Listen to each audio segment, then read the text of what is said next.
طاہر ندیم صاحب، ابھی جس طرح ہمیں مجید عامر صاحب نے بتایا ہے کہ حضرت مسیح موعود علیہ الصلوۃ والسلام نے کہ تمام تحریرات کو پڑھ لیں، کوئی ایسا اس کے اندر آپ کو ایک لفظ بھی ملے گا نہیں جو کہ اسلام کے تعلیمات کے منافی ہو.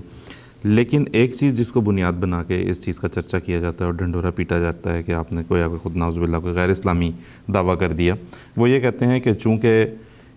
یہ واضح طور پہ رسول اللہ صلی اللہ علیہ وسلم نے فرما دیا تھا کہ وحی اور الہام کا دروازہ بند ہے،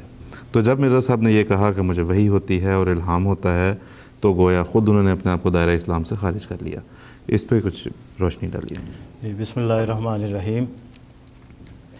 سب سے پہلی بات یہ ہے کہ جیسا کہ مجید احمد صاحب نے بیان فرمایا کہ بعض اوقات اعتراض برائے اعتراض کیا جاتا ہے اور اعتقادات کو چھوڑ دیا جاتا ہے. اس کی وضاحت میں تھوڑی سی سوال جواب کے آخر پہ کروں گا.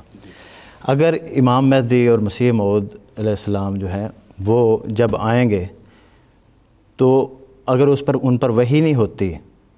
ان پر الہام نہیں ہوگا، تو انہیں پتہ کیسے چلے گا کہ میں امام مہدی ہوں؟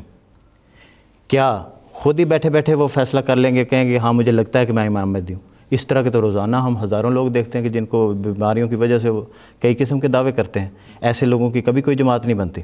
کیا اس کو لوگ کہیں گے کہ تم امام مہدی ہو؟ پوری انبیاء کی تاریخ اٹھا کے دیکھ لیں کہ کسی کو آپ دیکھیں کہ کسی کو لوگوں نے کھڑا کیا ہو کہ تم جو ہے امام مہدی، ہم تمہیں مقرر کرتے ہیں، تمہیں نبی مقرر کرتے ہیں اور تمہاری بیعت کرتے ہیں. کبھی بھی نہیں ہوا. بلکہ اس کے برعکس لوگوں کے اعتراض یہ ہوتے ہیں کہ اگر ہونا تھا تو ہماری مرضی کے مطابق فلاں قبیلے میں سے کیوں نہیں ہوا، ہماری مرضی کے مطابق فلاں خاندان سے کیوں نہیں ہوا، ہم زیادہ پڑھے لکھے ہیں، ہم میں سے ہونا چاہیے تھا. یہ اعتراض ہوتے ہیں. اور اگر لوگ اس کو کھڑا کریں تو کبھی کسی نبی کی مخالفت نہ ہو، جبکہ جتنے نبی آئے ہیں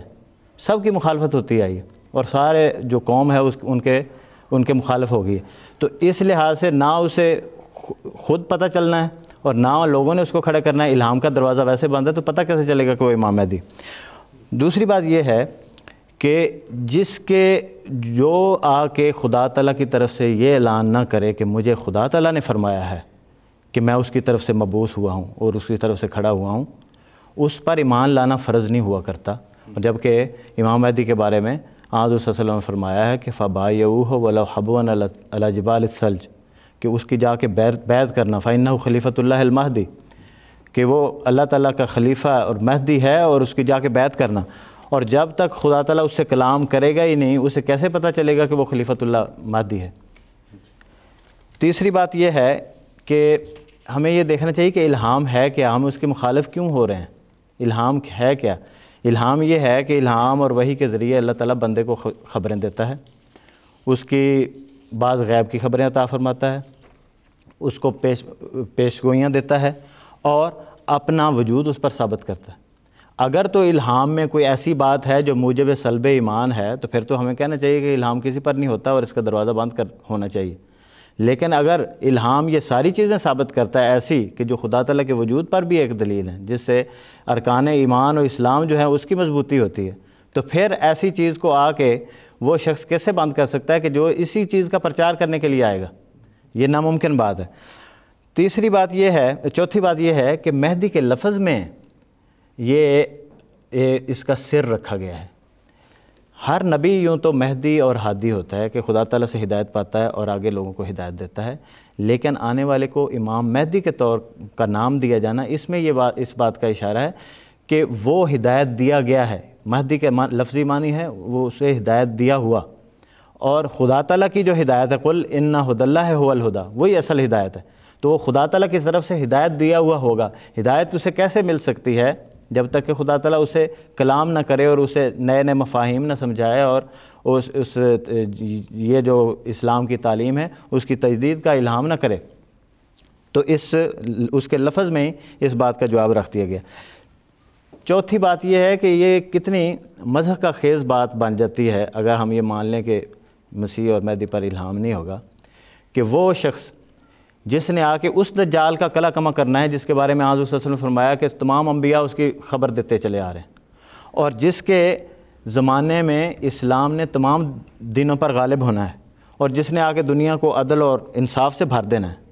اس کے بارے میں یہ کہا جائے گا کہ اس کو الہام نہیں ہوگا، وہ بیٹھے بیٹھے خود ہی فیصلہ کر لے گا یا لوگ اسے کہیں گے. یہ بڑی مضحک خیز بات بنتی ہے کہ خدا کے ساتھ اس کا تعلق ہی نہیں اور اس نے آ کے اتنے بڑے بڑے کام کرنے ہیں. چھٹی بات یہ ہے کہ اگر ہم مان لیں کہ اس طرح کا کوئی مہدی آ گیا اور وہ آ کے اعلان کرے کہ آپ نے جو آپ کا اعتقاد ہے میں اس کے مطابق آ گیا ہوں، مجھ پر وہی بھی نازل نہیں ہوتی، اور مومنین میں سے کوئی اٹھ کے اسے کہہ دے کہ قرآن کریم تو یہ کہتا ہے کہ ان الذین قالوا ربنا اللہ ثم استقاموا تتنزل علیہم الملائکۃ اللہ تخافوا ولا تحزنوا وابشروا بالجنۃ التی کنتم توعدون، کہ قرآن کریم تو کہتا ہے کہ جو ایمان لاتا ہے خدا تعالیٰ پر اور استقامت اختیار کرتا ہے اس پر تتنزل، اس پر فرشتے ایک دفعہ نہیں نازل ہوتے، نازل ہوتے رہتے ہیں، ایک دو مسلسل نازل ہوتے رہتے ہیں، فرشتے نازل ہوتے رہتے ہیں، اور ایسے فرشتے ہیں جو بولنے والے کہتے ہیں خوف نہ کرو، غم نہ کھاؤ، اور جنت کی بشارتیں دیتے ہیں۔ تو اگر کوئی شخص کھڑے ہو کے یہ کہہ دے کہ یہ مومنوں کی نشانی اللہ تعالیٰ نے یہ بیان فرمائی ہے، اور آپ خدا تعالیٰ کے نبی اور مبعوث اور اتنی بڑے بڑے کام کرنے ہیں آپ نے، اور آپ کہتے ہیں مجھے وہی نہیں ہوتی، تو اس کا کیا جواب ہوگا؟ اب ہم یہ دیکھتے ہیں کہ ان کا اپنا دعویٰ کیا ہے، اپنا ایمان کیا ہے، نقلی اعتبار سے بھی اس کو دیکھ لیتے ہیں۔ صرف مسیح موعود علیہ السلام کی دشمنی میں یہ بات کر جاتے ہیں، لیکن یہ نہیں دیکھتے کہ اپنا ایمان کیا ہے۔ وہ حدیث جس میں مسلم کی حدیث ہے، جس میں